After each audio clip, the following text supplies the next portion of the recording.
We all good? Everyone ready?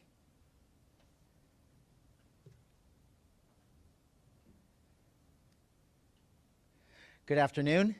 Thank you all for coming here today. I am Chad Bianco. I'm the Sheriff of Riverside County, and we are obviously here to talk about an incident that occurred yesterday at the rally that former President Trump had in Coachella.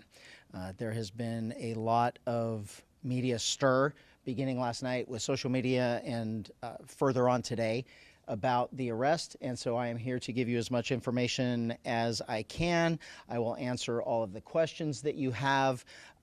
Keep in mind that the information that I'm going to give you may not be all of the information that I have, but because of what we're doing and because of the investigation that will obviously continue concerning this, there are some things that I cannot give you or that I will not give you, but I will do everything I can to answer your questions. So to begin with, yesterday afternoon, before former President Trump arrived to the rally, we made contact with an individual on the inner perimeter of our operation at the rally. As you can imagine, this was a very large event. In regard to previous attempts on the former president's life, this was not something that we were taking lightly. We had a very detailed plan in place on how we were going to keep not only the former president safe, but all of the participants or the attendees of the rally safe. So in general terms, I will tell you that we had a larger outside perimeter and then an inside perimeter that was completely controlled by us, by Riverside County Sheriff's deputies, and both of them served different purposes. We did not keep residents from their homes. We did not keep people that were traveling through the area from going through if they had a legitimate reason to go through. So the outside perimeter was basically to allow people in that we thought belonged there. The inside perimeter was to make sure and to make sure people were proceeding in the right direction. The way it worked yesterday is only people that were allowed inside the perimeter, the outside perimeter in a vehicle, was if you lived there or if you had documentation that said you were going to this rally in the form of an email with VIP credentials or press credentials. Those vehicles were allowed in. There were no other vehicles allowed. So that outside perimeter are I will give you his name. The name that we have, and I'm going to put an asterisk by it as I explain this later, but we have his name as Vem, V-E-M, Miller, M-I-L-L-E-R, and his birth date is 10/26 of 1974. And the reason why I gave it to you like that is I will explain later. He approached the outside perimeter, gave all indications that he belonged there, that he was a participant that was allowed to get into VIP and to and a press corps, and so he was allowed through that outer perimeter. As he got to the inside perimeter, where deputies were conducting obviously a more thorough evaluation of the vehicles that were coming in, there were many irregularities that popped up. The deputy noticed that the interior of the vehicle was in quite disarray. The vehicle had an obviously fake license plate, and that prompted further investigation from our deputy into why the person was there and what he was doing.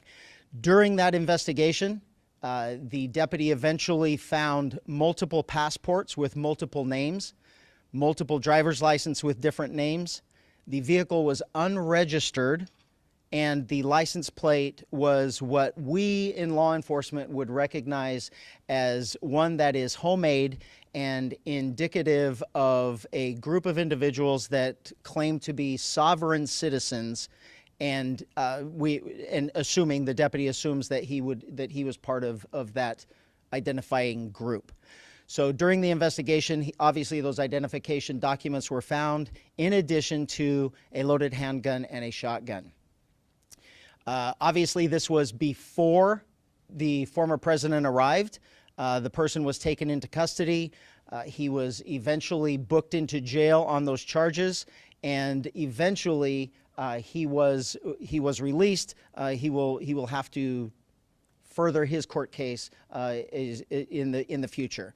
Right now, we are actively engaged in working with Secret Service and the FBI to ensure that this person is followed up on and all of the information that they can gather. I can tell you that from my perspective, from a state law enforcement agency's perspective, the firearms charges is what we arrested him for and booked him on. Anything further will come from the federal government, and quite frankly, I don't know if we will be a part of that. We will certainly be a part of that investigation and cooperating with them, but those charges, if any, will come from them. They will not come from us. With that being said, is there any questions? Yes, sir. Sheriff, we talked to Mr. Miller this afternoon, and he said the accusations or the belief that he planned to assassinate President Trump were, quote, complete bullshit. He said that he had a special access pass that was issued to him by a Republican group in Clark County, Nevada, and that when he rolled up to the checkpoint, he told the deputies that, in his words, as a courtesy, that he had firearms in the trunk of his car. Do you have a comment on what he said? I will not comment on what he said, or specifics that we learned or gained from our contact with him. Quite frankly, I'm not really concerned with the statement that he gave the media after he was released from custody. I can tell, well, because it's irrelevant to me. I mean, as far as I'm concerned, there were a minimum of 25,000 people that entered past those deputies into that location that had legitimate identification and weren't carrying guns. So I will just go from there. Yes, ma'am. Sir, you've been quoted as saying we probably stopped another assassination attempt in the press enterprise, and then obviously you just gave us all of that information. I'm just curious how, what about what happened led you to that conclusion and that statement, given what you just explained about what you saw in the car and everything? Yeah, so basically, I honestly, I will be honest with you, I don't remember saying that, but it certainly would be something I did say because it's something that in the last 12 hours we've talked about extensively of what happened. Thank God, and by an act of really what we did in the week leading up to keeping that place secure, I certainly wouldn't want to be saying after the fact that I wish we would have done something to prevent that shooting. And there is absolutely no way that any of us are going to truly know what was in his head. I can tell you that none of the other probably 50,000 people that showed up yesterday for that event brought multiple passports with different names and guns. And if there is any further statement about whether or not he belonged there, the statement of him saying that he was given credentials to be there by someone else, that's not up to me to decide. I mean, we didn't arrest him for going inside the facility. We arrested him for having guns, illegal guns in his car. What his frame of mind was, all we can do is speculate, unless we truly just want to believe anything that he tells us. I guess it's just, given everything that's happened leading up to in this presidential campaign so far, it's just quite a dramatic statement to make, given what we've seen so far. I mean, A dramatic statement for me to make? well, just, yes, I mean, I guess, but there wasn't any, So this is what I'm glad of. This is what I am very glad of. I know that the presence that we had at the rally with deputies, with snipers, with counter snipers, and Secret Service snipers and counter snipers, I am glad that we're not talking about this after we shot him. We get to talk about it before, and no matter what, it's all going to be speculation about what his intentions were getting there. What we do know is he showed up with multiple passports with different names, an unregistered vehicle with fake license plate, and loaded firearms. If you're asking me right now, I probably did have deputies that prevented the third assassination attempt. If we are that politically lost, that we have lost sight of common sense and reality and reason, that we can't say that, holy crap, what did he show up with all of that stuff for and loaded guns, and I'm going to be accused of being dramatic. We have a serious, serious problem in this country, because this is common sense and reason. I saw some of you there yesterday. You didn't have guns and fake IDs. I don't know how else to explain it. Sheriff, you were talking about the two perimeters and how, the one checkpoint and you go to the inner one. I'm just curious, did he have the proper credentials to get past those, did that check out? It was just what was in the car that was the red flag, but the credentials perhaps checked out with the deputies to get that access. So if you went there, the credentials are come out at the very last minute, and they are very, very vague. So there's actually 3 different points of contact and entry. We had an outer perimeter, an inner perimeter, and then you still have to go through Secret Service metal detectors and final big screening to actually get inside the facility. And that is where they would verify whether those were real. And to be honest with you, that thing that you have on your phone, it's all whether or not they have you on a list. It's not just showing up with a piece of paper and saying, I'm in. It's whether or not you really did apply through that website to get in. Secret Service does an extremely good job of trying to pre-vet people that are trying to get those tickets to get inside the. And I'm sure this is probably part of the investigation, but did he say why he had all these passports to the deputies what all this was? No. And then one thing about I will confirm, just because it was said of what him saying that someone else gave him a pass. Well, you don't get to give away passes to go to a rally of a former president or even the vice president going to her rallies.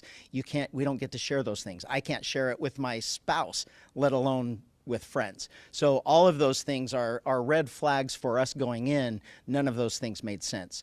So it wasn't that we could verify individual documents that we had, because there really isn't those things. And that would have been done at the final checkpoint going through that is completely run by Secret Service. Sheriff, can you confirm that this suspect here, I know you all are currently investigating him, looking into his past. He's a member of the Republican Party and previously ran for state assembly in Nevada. Second part of the question, have you heard from the Trump campaign, Secret Service, in response to the actions that your deputies took? I'll take the last one first. It was we certainly are still in contact with Secret Service and the FBI, because this is obviously something that occurred that we'll be continuing to go till we get to the bottom of it, until there's a resolution to the entire thing. The second thing and the second and third thing, I knew this was going to happen. I couldn't care less what political party he belongs to. I honestly, I think that's the stupidest thing in the world, that we have to label something and we're labeling this as politics. He was a lunatic. He was, and from my perspective in law enforcement, it's that group, if in fact it turns out that he is part of the sovereign citizens group, they are certainly considered a far-right group. I wouldn't, in my own personal belief, I wouldn't say it's a militant group. It's just a group that doesn't believe in government and government control. They don't believe that the government and laws apply to them. So I think it's fringe one way or the other. I couldn't care less. It's people trying to do harm, and thank God we prevented it. Can I ask one other just clarifying question? Yes. The cars. Was every single car that was entering the space, and I apologize if I wasn't there, so I wasn't sure about the setup, but was every single car checked? This was the only car that drew attention yesterday. Is that accurate? Well, I'm sure there were multiple cars that drew attention, but and every single vehicle that made it into the actual event, every single vehicle was checked. He did not make it into the event. He made it to our interior perimeter that was maybe 100, 200 yards away from the actual interior perimeter. So he didn't get to the point where Secret Service would find him. We identified him, detained him, and eventually arrested him before he got to the actual event entrance.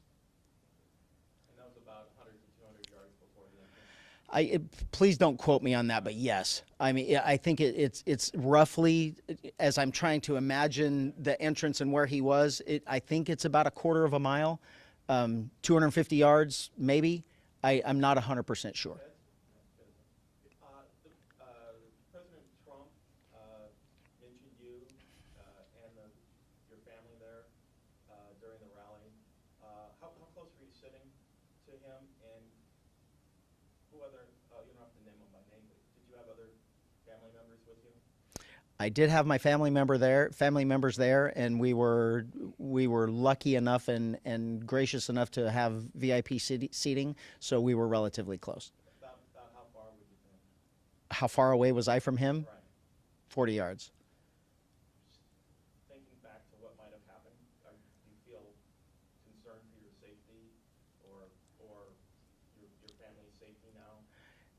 I will tell you, as the sheriff of Riverside County, and knowing what we know going into this event, that there had been 2 attempts on our former president's life, and the amount of people that were going to be coming to this in such a short notice, what my team was able to do and what we did for the goers to this event, for the attendees, I was completely confident that there was absolutely nothing going to happen inside that facility, and I am inside that venue, and I am extremely proud of what the deputies did and the buy-in, the personal buy-in that they took upon themselves to ensure the safety of our former president and the attendees of that rally.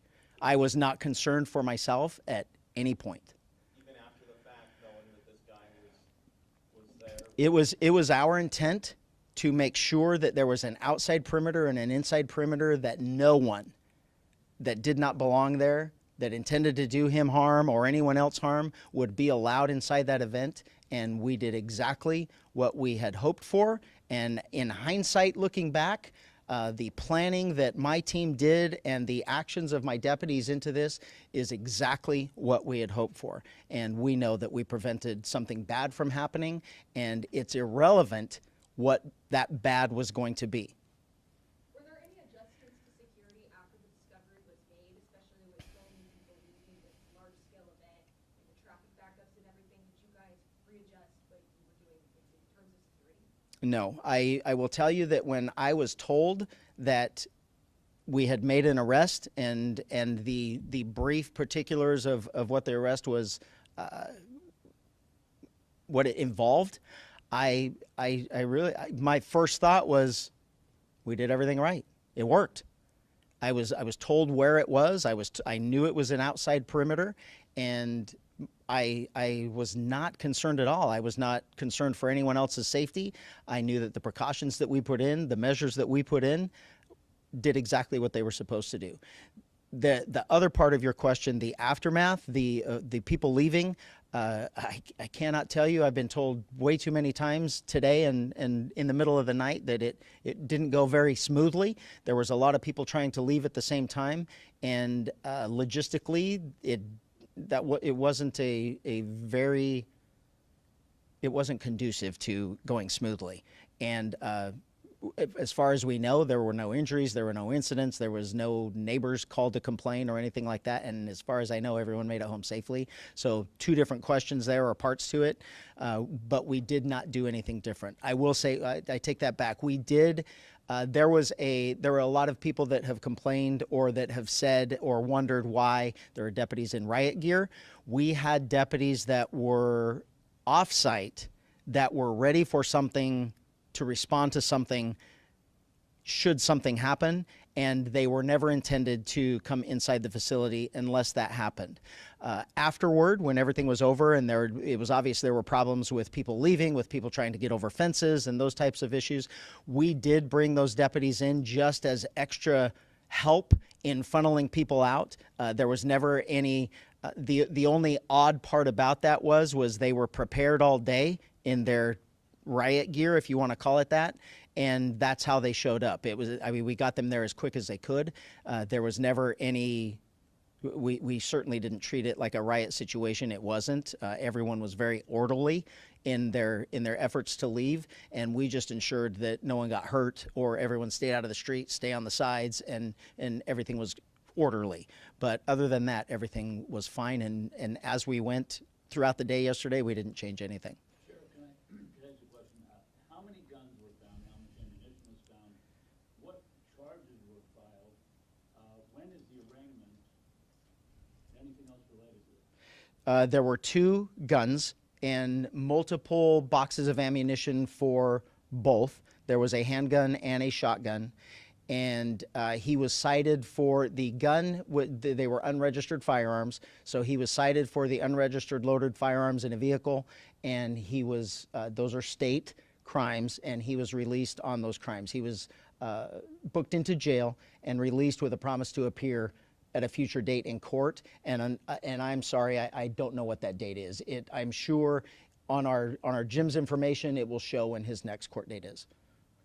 You said you showed a fake press pass that you found to be fake or anything. What affiliation did that press pass have, and how did you know it was fake? It's semantically, I can't comment on whether or not there is an actual physical fake pass. He claimed to be a journalist, and he claimed to have VIP status at the event that got him into the perimeter. And then when that investigation was continued by the deputy, that didn't necessarily materialize. So other than his words of saying he was a journalist and that he was there as a media, I can't tell you that that he gave us a document that said I'm the media, and we said that was fake. Were you able to verify that Instagram account that I mentioned to you that's his? As of yet, I have not. I know they're working on it, and someone may have tried to tell me, but I didn't bring my phone, and that's how they would have notified me. I know we're actively trying to track that down, as well as Secret Service and the FBI. But And so who's investigating now? our investigation is relatively done. The continuation will be a cooperation between us, the Secret Service, and the FBI. More than likely, federal charges like that would be headed by the FBI. I can't say that for sure, but it's a combination of all three. And I will say the working relationship and the effort that we all, the federal agencies and the sheriff's office, put into this going in was seamless. The communication is great. I have no complaints, and it's certainly, by me telling you it's someone else's investigation, that's just the nature of a federal crime. If they are ever able to prove that it was assassination attempt, and I'm not saying they're going to be able to, but anything like that would be federal. The state crimes are the weapons charges that we arrested him for. Somebody posted on social media that both you and he were apparently coincidentally at a premiere of a movie, Line in the Sand, some title like that. You don't know this guy, do you? You've never met him or anything. No, I do not. I have absolutely no idea. When you originally stated his name, you said it was Vanastro. So yes, and maybe I just didn't emphasize that enough at the end. So the name that he has given us is Vem Miller. That's what he was booked under. But he had multiple passports and IDs with different names. And then also you stated at their event there was 25,000 people, and later you said 50,000. Do we have a better count of how many? We don't have a total yet. There are two different numbers, though, because of the amount of people that were actually made it inside the venue. And then the way it works is once the former president takes the stage, nothing else moves. So if you weren't in by then, you did not get in. And we do know that there were plenty of pre-screenings that had happened at parking lots before, and we know that there were multiple thousands of people that did not get in based on timing. So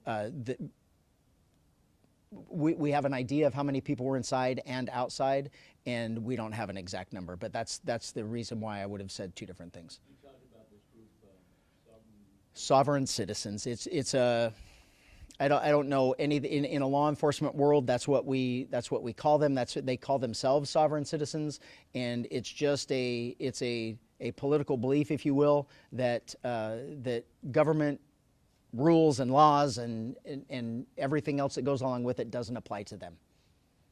So this is an organized group, and this group, they have a lot of members here in Riverside County? I won't say they have a lot. Law enforcement across the country, we train on how to deal with them just because of the verbiage that they use when they interact with us.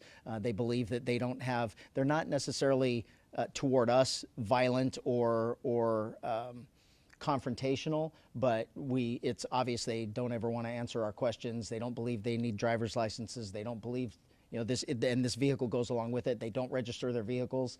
This was an unregistered car that we had to go through VIN number and manufacturer process to verify that it was a legitimate car. It actually did belong to him. It's just, we know it was sold to him. It just was not ever registered. Have they shown a propensity for violence? Sometimes they do, but I can't say as an organization as a whole, but obviously, like a lot of different groups, bad apples give a group a bad name, and there certainly are people that are, but I'm not going to say that group as a whole is a violent group. I do understand what you said earlier about you don't know what this was or what it might have been, but when you see a vehicle with 2 guns, boxes of ammunition, different license plates and passports, and somebody claims to be with this group that you've described as being right-wing, first thing that goes through your mind is what? I need to thank that deputy for doing his job. That was the first thing that went through my mind. And it was like I probably said to somebody or around somebody that's been either printed or reprinted in social media, that I truly do believe that we prevented another assassination attempt. And it was solely by our effort of keeping those type of people out. It's also said that he had a high-capacity magazine that he used for the shotgun as a street sweeper, or for the pistol. It was for the handgun. The high-capacity magazine was for the handgun. It's different names on the passports, and I think, did you also say driver's licenses? Yes. Were these like tiny variations of the name, or like, Fred and Brown? I won't get into specifics, but it was both of the question that you're asking. Okay. Any details about another individual linked to a potential bomb threat at the event as well? We know that there were, no, not linked to an individual or specifics that I can give you. We are aware of our dogs and federal dogs that hit on people or things that we ended up not letting in, but I don't have any specifics on anything like that. There was nothing that rose to this level. Anything else? Okay, thank you for coming.